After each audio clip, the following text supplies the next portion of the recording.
Don't wear shoes like this. Wear shoes like this. And do not wear new shoes.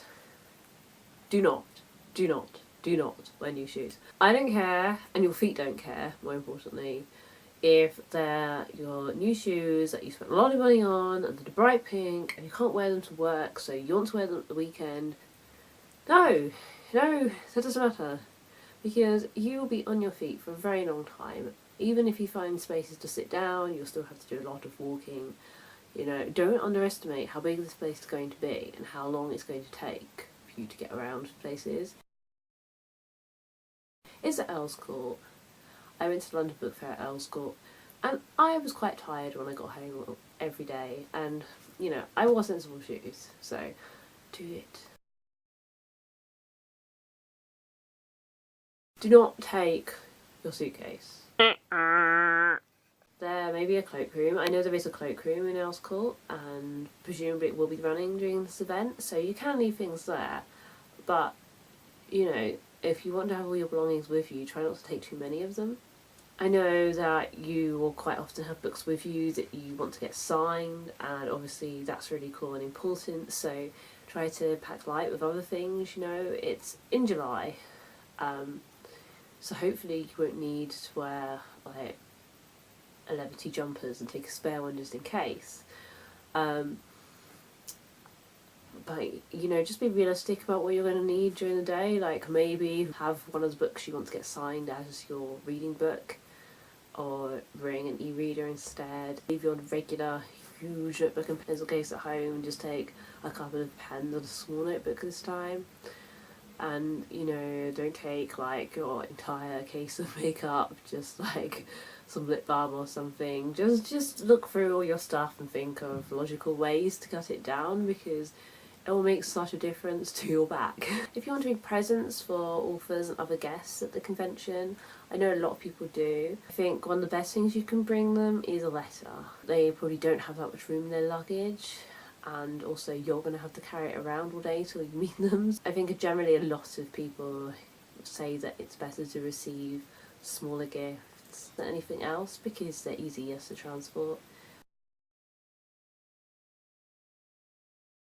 Although I have just said pack light, I will also emphasise the need to bring refreshments, unless you have plenty of money, in which case, don't. You can totally buy whatever you want in the Earl's Court shops, but they're really expensive.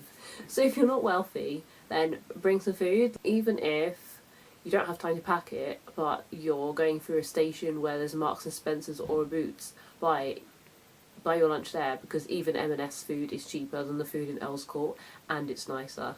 And bring a bottle of water with you. You might be able to top it up, because when I went to London Book Fair, some of the rooms did have water coolers in there, which I topped up my bottle from.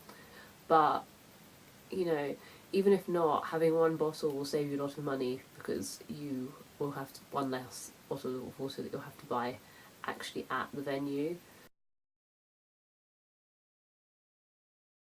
If you're thinking right now, oh, it's fine, I know there's some things I want to do, but I'm just going to go and have a look round and have a nice time. Stop. Because you're wrong. You need a strategy. You need to prioritise, otherwise you will miss out. You need to have a look at the list of all the events, and you have to prioritise. You may be unsure about some things, you know, just take some time to think about it and decide what's the most important, because you'll find that there is no way that you can possibly do everything you want to do, you know, unless you are really fussy and there are only 2 things you want to do and they're at complete opposite ends of the day. I think most people who go to any convention, especially YALC, will be wanting to go to a lot of different things. Obviously at the Young Adult Literature Convention there are signings, but there's also panels and workshops, and the panel tickets are first come first served, and the signings I assume you have to just queue for. The workshops have limited numbers, and they've said that there will be a draw to get tickets for those, so that adds a little bit more of an element of spontaneity into it, because you don't know whether you're going to get into the workshop or not until 30 minutes before it's going to start. For the signings and the panels you can plan. If there's a clash, or not a clash, but something ends just as something's beginning, you're going to have to decide what's more important.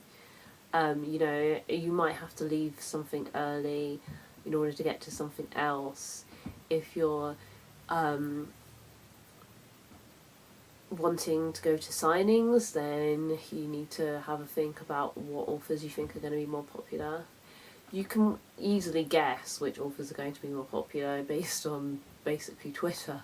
You know, if you scroll through the hashtag for YALC, for instance, then you'll be able to see what authors people are talking about the most, and so you know that for those authors you're going to have to queue for a lot longer than you are for some of the others. And you can kind of build that into your plan, you know.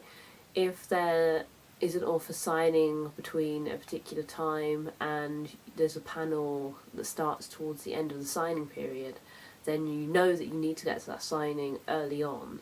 So you're going to need to plan in advance. Obviously, it's the first time that anything like this has happened, so it's difficult to know whether you're going to need to queue up like 10 minutes before or half an hour before, and you don't know how many people each author that's doing a signing will be able to get through. So I think the best thing to do is just get there as early as you can for everything, unless it clashes with something else, in which case you're going to need to decide what's more important to you. If you're short or don't have particularly good hearing, you'll probably want to sit at the front during group events, just so you can hear better and see what's going on. I'd say that hearing is more important than seeing, because quite often you can't really control your ability to see, because you never know when a man the size of a basketball player will come and sit in front of you. Hearing, you know, often events have microphones. They should have microphones really, but sometimes they will not work for some reason, or one of the speakers just won't hold it close enough to their mouth. I've seen this happen so many times. And so you'll be sitting there like leaning forward, desperately trying to hear what's going on. And if you're tall and have great hearing, sit at the back. It's the best thing to do. You know, I never sit in the front because I'm tall, and I can usually see over anybody who sits in front of me, or at least around them, you know, unless I do get one of those really massive basketball players sitting in front of me, and, you know, you can't help that.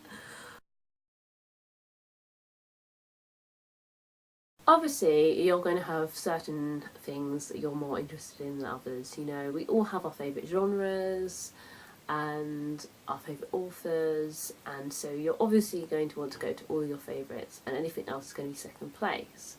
And you might think that you're just not going to bother with panels and authors that you're not interested in, whose work you haven't read, but I think that you're going to miss out if you do that. You know, I want to go to as many panels as I possibly can. I'm not really fussed about signings, so I'll probably skip most, if not all of those. But, you know, be open-minded. If there's an event that isn't in your genre, then you should still go to it if you can, or if it interests you even a little bit, because you don't know, you could hear about a book that sounds really amazing and that you have to have and read, and you could discover new favourite things and new favourite authors that way. Also, I'm sure there'll be a lot of different social events and meetups running at the same time, so, you know, I think it's good to get in touch with fellow readers, so don't limit yourself to only the official events. Yes, fun! I mean, the whole point of this is for people to come together and learn a little bit and socialise a little bit, and to just generally have fun and celebrate whatever it is the topic of the convention is. Don't beat yourself up if you miss something because you needed a break and you had to go eat. You know, you have to be sensible and don't push yourself too hard, because at the end of the day, you don't want to make yourself ill or get exhausted or stressed out because you're worrying about having to dash from one thing to the other without having more than 2 minutes for a loo break or whatever. You're supposed to have a nice time. This is a break from your ordinary routine, and you've paid money, and just celebrate it and have a good time. So if you have any tips for people going to conventions, or YALC in particular, even though it's never happened before, so none of us are going to be sure quite what it's going to be like, let me know in the comments, or tweet at Bookish Brits on Twitter, and I will tweet the best ones from the Bookish Brits account, and of course retweet if you've tweeted it. Don't forget to like this video and subscribe to Bookish Brits if you want to see more from us. And hopefully I'll see as many of you as I can at YALC.